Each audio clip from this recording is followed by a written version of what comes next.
وہ ایک جنرس قسم کے آدمی بھی تھے، اور انہوں نے اس چیز کو بالکل نیگلیکٹ کیا تھا. ان کو میرے خیال میں یا تو ان کی عمر بہت زیادہ تھی، تو لہٰذا ان کی کیپیبلٹی جو تھی، ایبلٹی تھی، وہ اتنی اسٹرانگ نہیں تھی. تو اسی وجہ سے انہوں نے ان ایشوز کے بارے میں بالکل سوچا ہی نہیں. انہیں آئیڈیا ہی نہیں تھا کہ جو چیزیں ہو رہی ہے، جو پالیسیز انہوں نے چینج کی ہے، جو زمینیں پہلے عمر کے ٹائم میں ان لوگوں کے پاس ہوتی تھی، وہ زمینیں اب انہوں نے عرب کو الاٹ کر دی ہے. قریش کے اوپر جو عمر فاروق رضی اللہ تعالیٰ عنہ نے جو بین لگایا تھا، تو ان بین کو بھی انہوں نے ختم کیا ہے. انہوں نے مائگریشن بھی کیا ہے. تو جو ایک ایکویلیٹیرین ٹرائبل فیوڈلزم حضرت عمر کے ٹائم میں کریٹ ہوئی تھی، تو انہیں اندازہ نہیں تھا کہ ہم اس ایکویلیٹیرین ٹرائبل فیوڈلزم سے ہم واپس فیوڈلزم کی طرف جا رہے ہیں. اور انہیں یہ آئیڈیا بھی نہیں تھا کہ ایک نیو سوشل آرڈر کریٹ ہو رہی ہے، اور اگر اس سوشل آرڈر جو کریٹ ہو رہی ہے اس کے لیے ایک اسٹرانگ ایڈمنسٹریشن جو ہے، ایک اسٹرانگ اسٹیٹس مین کی ضرورت ہے. لیکن انہوں نے اس چیز کو انڈرسٹینڈ نہیں کیا آن ٹائم، اور میرے خیال میں یہ ان کی ویکنس تھی. اگر وہ ان چیزوں کو انڈرسٹینڈ کرتے تو میرے خیال میں حالات کافی ڈیفرنٹ ہوتے. سیکنڈلی، جو لوگ آئے تھے جنہوں نے ان کو شہید کیا تھا، تو میں نے آپ کو یہ بھی بتایا تھا کہ وہ لوگ تو اپنے علاقے کے نمائندے بھی نہیں تھے، اور اگر ایشوز تھے ان کے سامنے، ان کے کچھ ریزرویشنز تھے، تو وہ ڈیمانڈ کر سکتے تھے کہ آپ ان ایشوز کو ریزالو کریں. کچھ ایشوز کو انہوں نے سم ہاؤ انہوں نے ریزالو بھی کیا تھا. مثال کے طور پر کچھ گورنرز کو انہوں نے چینج بھی کیا تھا، لیکن انہیں یہ آئیڈیا نہیں تھا کہ امیت سے اگر وہ لوگوں کو اپوائنٹ کریں گے تو اس سے لوگ جو ہے وہ کافی ڈس اپوائنٹڈ ہو سکتے ہیں. میرے خیال میں یا تو اس چیز کو انہوں نے ریئلائز نہیں کیا. سیکنڈلی، اس کے پیچھے تاریخ بھی ہو سکتی ہے، کیونکہ قریش کے اندر آپ کو پتہ ہوگا یا پتہ نہیں ہوگا، قریش جو ہے اس کے اندر تقریباً کچھ 20 ٹرائبس تھے، 20 قبیلے تھے، اور 20 قبیلوں کے اندر جو 2 قبیلے تھے، بنو ہاشم اور بنو امیہ، تو یہ کافی پاپولر تھے، اور ان کے درمیان، ان کے بٹوین دیم بہت سالوں سے ایک رائیولری، ایک دشمنی چل رہی تھی مکہ میں. تو اس کے پیچھے وہ ریزن بھی ہو سکتا ہے. اگر عثمان رضی اللہ تعالیٰ عنہ اگر ان کی سوچ، ان کی تھنکنگ اس سائٹ پر نہیں تھی، تاریخ پر نہیں تھی، اس دشمنی کی طرف نہیں تھی، لیکن جن لوگوں کو انہوں نے اپوائنٹ کیا تھا، تو وہ تو میرے خیال میں ان میں سے ایسے لوگ تھے جنہوں نے بلیٹنٹلی، اوپنلی اسلام کو کرٹیسائز کیا تھا، اور فتح مکہ کے موقع پر انہوں نے اسلام کو ایکسیپٹ کیا تھا. ان میں سے ایسے گورنرز بھی تھے، مثال کے طور پر کوفہ میں اور بصرہ میں سعد بن الاس کی بات کی جائے، یا ولید بن عقبہ کی بات کی جائے، یا ان کے جو پرسنل سیکرٹری تھے مروان بن حاکم، ان کی اگر بات کی جائے، تو یہ ایسے لوگ تھے کہ ان کے جو والد تھے، ان کے جو فادر تھے، انہوں نے بلیٹنٹلی حضور صلی اللہ علیہ وآلہ وسلم کو اپوز کیا تھا، اور ان کے پیرنٹس کی ڈیتھ ہوئی تھی غزوہ بدر میں. حضور صلی اللہ علیہ وآلہ وسلم نے ان کو ایگزیکیوٹ کیا تھا، آرڈر دیا تھا کہ ان کو ایگزیکیوٹ کرے. اتنے ایک اپوننٹ تھے، اسٹرانگ اپوننٹ تھے اسلام کے. تو میرے خیال میں حضرت عثمان رضی اللہ تعالیٰ عنہ کو اس بات کی کوئی وہ نہیں تھی، سمجھ میرے خیال میں پوری طرح نہیں تھی کہ جو بھی ہو رہا ہے، تو جو حالات کریٹ ہو رہے ہیں، تو ان کے پیچھے ریزنز کیا تھے. مے بی ان کے انٹینشنز ٹھیک تھے، لیکن انہوں نے سچویشن کو صحیح طریقے سے انڈرسٹینڈ نہیں کیا. اچھا، تو جب حضرت علی رضی اللہ تعالیٰ عنہ خلیفہ بنتے ہیں تو ان کے سامنے بہت سارے ایشوز ہوتے ہیں، لیکن سب سے جو بڑا مسئلہ تھا وہ ان کے سامنے تھا قاتلین عثمان کا. لوگ آواز اٹھاتے ہیں کہ حضرت علی رضی اللہ تعالیٰ عنہ سے وہ ڈیمانڈ کرتے ہیں کہ سب سے پہلے آپ نے حضرت عثمان رضی اللہ تعالیٰ عنہ کے قتل میں جو لوگ انوالو تھے، تو سب سے پہلے آپ نے ان لوگوں کو اریسٹ کرنا ہے، ان کو آپ نے ایگزیکیوٹ کرنا ہے، اس کے بعد پھر باقی چیزیں ہوں گی. اب حالات کچھ ڈفرینٹ تھے، ریبیلنس کی تعداد بہت زیادہ تھی، ایکچوئل ریبیلنس کے بارے میں پتہ نہیں تھا کہ کون آیا تھا کون گھر کے اندر، کیونکہ اگر ریبیلنس بھی آئے تھے تو ریبیلنس کے اندر بھی آپ سارے لوگوں کو ایگزیکیوٹ تو نہیں کر سکتے تھے. جو لوگ گھر کے اندر گئے تھے 8 لوگ تھے یا 10 لوگ تھے، تو ان لوگوں کو آپ نے اریسٹ کرنا ہے اور ان لوگوں کی آپ نے ایگزیکیوشن کرنی ہے. تو لہٰذا حضرت علی رضی اللہ تعالیٰ عنہ اس طرح کرتے ہیں کہ وہ قاتلین عثمان کے ایشوز پر انہوں نے اس چیز کو ریفیوز کیا کہ میں ان لوگوں کو امیجیٹلی پنش نہیں کر سکتا، کیونکہ میرے سامنے بہت سارے افیئرس ہے، اسلامک اسٹیٹ ڈیوائیڈڈ ہے، ہر صوبے کے اندر لوگ ڈیوائیڈڈ ہے. تو سب سے پہلے ہمیں ایڈمنسٹریشن کے اوپر دھیان دینا ہوگا، جو حالات ہے وہ تھوڑے سے کام ہو جائے، کیونکہ مدینہ کے اندر اور باقی پروونسز کے اندر وہ بغاوتی اب بھی موجود ہے. تو لہٰذا انہوں نے اس چیز کو ریفیوز کیا کہ وہ امیجیٹلی ان لوگوں کو جو ان کے قتل میں ملوث تھے، ان کے شہادت میں ملوث تھے، تو ان لوگوں کو وہ امیجیٹلی پنش نہیں کر سکتا. سب سے پہلے ان کے سامنے کچھ اور افیئرس ہے، کچھ اور چیزیں ان کو انہوں نے ہینڈل کرنا ہے، اس کے بعد پھر ہم ساری چیزوں کو دیکھیں گے. اب جو لوگ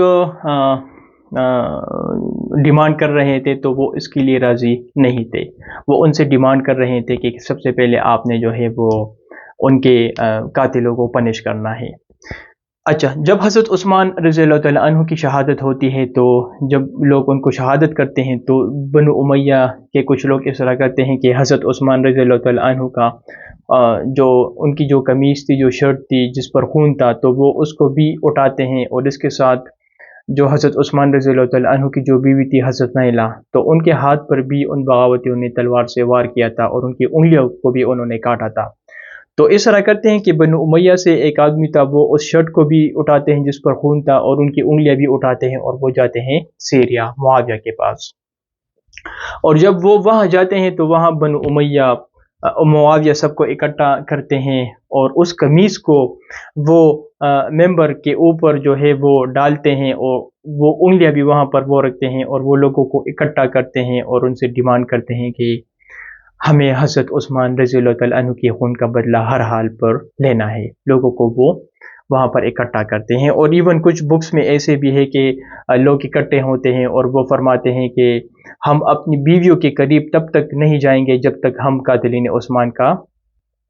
مسئلہ حل نہیں کریں گے. تو کافی کرٹیکل سچویشن تھی. اب اس طرح ہوتا ہے کہ حضرت علی رضی اللہ تعالیٰ عنہ جو ہے وہ بجائے کہ اس ایشو کو ریزولو کرے، وہ سمجھتے ہیں کہ اس طرح ہے کہ حالات اسی وجہ سے کریٹ ہوئے تھے کیونکہ حضرت عثمان رضی اللہ تعالیٰ عنہ نے اپنے ٹائم میں جو امیہ سے تعلق رکھنے والے جو گورنرز تھے جن کو انہوں نے اپوائنٹ کیا تھا، تو لہٰذا چونکہ ان گورنرز کی وجہ سے یہ ایشو کریٹ ہوئی تھی، اسی وجہ سے ان گورنرز کو میں فوراً ڈسمس کرنے جا رہا ہوں. اب بہت سارے صحابی ان کو مشورہ بھی دیتے ہیں کہ آپ اس طرح کریں کہ اس طرح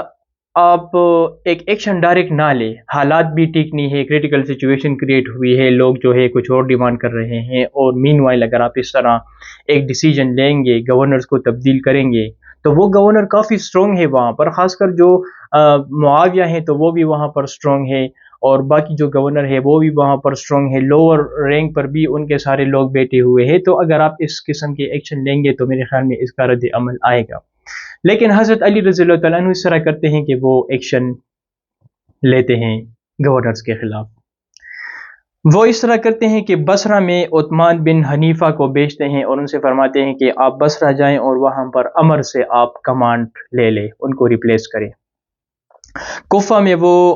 عمارہ بن شعبہ کو بیچتے ہیں اور ان سے فرماتے ہیں کہ آپ کوفہ جائیں، وہاں پر ابو موسیٰ الاشعری جو ہے ان سے آپ کمانڈ لے لیں. اسی طرح ایجپٹ میں وہ قیس بن سعد کو بیچتے ہیں اور ان سے فرماتے ہیں کہ آپ ایجپٹ جائیں اور وہاں پر جو گورنر ہے امیہ کا عبداللہ بن سارہ، تو ان کو آپ ریپریس کر لیں. اور اسی طرح سیریا میں وہ سینڈ کرتے ہیں سہیل بن حنیفہ کو اور ان سے فرماتے ہیں کہ آپ سیریا جائیں اور وہاں پر معاویہ سے آپ کمانڈ لے لیں. اب کچھ ایریا میں ریزسٹنس شو ہوتی ہے، کچھ ایریا میں ریزسٹنس شو نہیں ہوتی. مثال کے طور پر باقی ایریاز میں گورنر جو ہے وہ پیچھے ہٹتے ہیں، کمانڈ دیتے ہیں ان کو، لیکن کوفہ اور سیریا میں حالات ڈیفرنٹ ہوتے ہیں. خاص کر سیریا کی اگر بات کی جائے، جب سہیل بن حنیفہ سیریا جاتے ہیں، تو جب وہ سیریا کے بارڈر پر پہنچتے ہیں تو وہاں پر معاویہ کے آرمی کڑی تھی، اور وہ ان سے فرماتے ہیں کہ آپ کس لیے آئے ہیں؟ وہ ان سے فرماتے ہیں کہ میں حضرت علی رضی اللہ تعالیٰ عنہ کا حکم ہے کہ آپ جائیں وہاں پر اور معاویہ سے آپ کمانڈ لے لیں۔ وہ ان سے فرماتے ہیں کہ سب سے پہلے آپ جائیں، خلیفہ سے فرمائیں کہ قاتلین عثمان کے مسئلے کو آپ حل کرے، اس کے بعد میں باتیں ہوگی۔ اب یہ کافی ایک کریٹیکل سچویشن کریٹ ہوتی ہیں، کیونکہ خلیفہ جو کہ اسلامک امپائر کے اندر خلیفہ ہے، تو ان کی سوورنٹی ابھی چیلنج ہو رہی ہے۔ گورنر ریفیوز کر رہا ہے کہ میں میں نہیں ہٹوں گا، تب تک نہیں ہٹوں گا کہ جب تک آپ قاتلین عثمان اس ایشو کو آپ ریزولو نہیں کریں گے۔ اب جو سیریا ہے وہ کافی ایک امپورٹنٹ صوبہ تھا، وہاں پر وہ اسلامک امپائر اس سائڈ پر بھی تھا اور اس سائڈ پر بھی تھا، یہ ایک سینٹر میں ایک پروونس تھا۔ تو اگر سیریا کے اندر مسئلہ کریٹ ہوتی ہے تو آٹومیٹیکلی اسلامک اسٹیٹ جو ہے وہ دو حصوں میں تقسیم ہوتی ہے، یا تو معاویہ وہاں پر کنٹرول کریں گے یا ادھر کنٹرول کریں گے۔ تو یہ ان کے لیے سب سے ایک بڑا چیلنج بنتا ہے حضرت علی کے لیے۔ سیکنڈ چیلنج اس طرح ہوتا ہے کہ حضرت علی رضی اللہ تعالیٰ عنہ شروع میں جاتے ہیں، حضرت طلحہ اور زبیر سے اس ایشو کے متعلق وہ ہیلپ لینے کی کوشش کرتے ہیں، لیکن وہ ریفیوز کرتے ہیں اور وہ جاتے ہیں مکہ۔ وہاں وہ حضرت عائشہ رضی اللہ تعالیٰ عنہ کو جوائن کرتے ہیں، اور وہاں پر وہ لوگ اکٹھے ہوتے ہیں اور وہ بھی ان کے خلاف بغاوت کرتے ہیں۔ تو بغاوت اور ایریاز میں بھی ہوتی ہے، لیکن خاص کر مکہ سے جو لوگ اٹھتے ہیں، جدھر جو مین لیڈر طلحہ، زبیر اور عائشہ تھی، اور سیریا میں جو معاویہ تھی، تو یہاں پر حالات بہت زیادہ خراب ہوتے ہیں، اور ڈیمانڈ کرتے ہیں کہ جب تک آپ قاتلین عثمان کے ایشو کو حل نہیں کریں گے، ان لوگوں نے جن کو انہوں نے قتل کیا ہے، ان کو شہید کیا ہے، ان کو جب تک آپ سزا نہیں دیں گے تو لہٰذا بات آگے نہیں جائیں گی۔ اور یہ حالات کریٹ ہوتے ہیں ان کی الیکشن کے بعد۔ ان کے سامنے سب سے بڑا مسئلہ یہ ہوتا ہے، ایک سائڈ پر لوگ ان سے ڈیمانڈ کر رہے ہیں اور ایک سائڈ پر وہ سمجھ رہے ہیں کہ نہیں، اس ایشو کو ہم بعد میں دیکھیں گے۔ تو وہ اپنی جگہ جو تھا وہ درست تھا، لیکن جو لوگ تھے تو ان کے اندر اب بھی وہ بغاوتی موجود تھے، اور اس کے اندر کچھ ہسٹوریکل ایشوز بھی ہوتے ہیں جو کہ ابھی جب آگے میں دو جنگوں کو ڈسکس کروں گا، بیٹل آف کیمل کو اور بیٹل آف صفین کو، تو اس میں آپ کو بتاؤں گا۔ دیکھیں، جو حضرت عائشہ رضی اللہ تعالیٰ عنہ تھی اور علی رضی اللہ تعالیٰ عنہ تھی، تو ان کے درمیان بھی کافی ایک ہسٹوریکل چیزیں ہے جو کہ میں ڈسکس کروں گا۔ کچھ کنٹروورشل ہے، کچھ ٹھیک ہے، ابھی ہمیں پتہ نہیں ہے، لیکن کچھ کنٹروورشل ہے، کچھ ٹھیک ہے، لیکن ہم ریشنلی لاجیکلی ان ایشوز کو دیکھیں گے تاکہ ہم پوری طرح اس چیز کو انڈرسٹینڈ کریں۔ اور حضرت عائشہ رضی اللہ تعالیٰ عنہ اور معاویہ نے جو بغاوت کیا تھا، تو اس کو بھی ہم کنسٹیٹیوشنلی بھی دیکھیں گے اور ریشنلی بھی دیکھیں گے اور ہسٹوریکلی بھی ان چیزوں کو ہم دیکھیں گے، تاکہ آپ کو پوری انڈرسٹینڈنگ ہو کہ انہوں نے بغاوت کیوں کی تھی۔ اور اس کے علاوہ ہم کنسٹیٹیوشنلی بھی دیکھیں گے کہ حضرت عائشہ رضی اللہ تعالیٰ عنہ اور علی کے درمیان اگر جنگ ہوئی تھی تو کیا ان کا مطالبہ درست تھا؟ کیا معاویہ رضی اللہ تعالیٰ عنہ جب علی رضی اللہ تعالیٰ عنہ سے وہ ان کو ایکسیپٹ نہیں کر رہے تھے، اور خود وہاں پر گورنر بیٹھ کر وہ ان سے ڈیمانڈ کر رہے تھے کہ آپ قاتلین عثمان کے مسئلے کو حل کرے، تو کیا ان کا جو مطالبہ وہ کر رہے تھے وہ درست تھا؟ تو ان چیزوں کو بھی ایڈریس کرنا بہت ضروری ہے۔ تو لہٰذا یہ ساری ایشوز کریٹ ہوتی ہے حضرت علی رضی اللہ تعالیٰ عنہ کے سامنے۔ انشاءاللہ نیکسٹ 2 ویڈیوز میں ہم ان 2 بیٹلز کو ڈسکس کریں گے، جس میں فرسٹ ٹائم مسلمان آمنے سامنے ہوتے ہیں، حضرت عائشہ رضی اللہ تعالیٰ عنہ اور علی رضی اللہ تعالیٰ عنہ کے درمیان کس طرح جنگ ہوتی ہے، اور سیکنڈلی حضرت معاویہ اور علی کے درمیان پھر کس طرح جنگ ہوتی ہے، اور ان جنگوں کے نتیجے میں باقی جو ڈیولپمنٹس ہوتی ہے، جو کہ سچویشن اور وہ ایگریویٹ ہوتی ہے، تو ان ایشوز کو بھی ہم آنے والی ویڈیوز میں ڈسکس کریں گے۔ Thank you.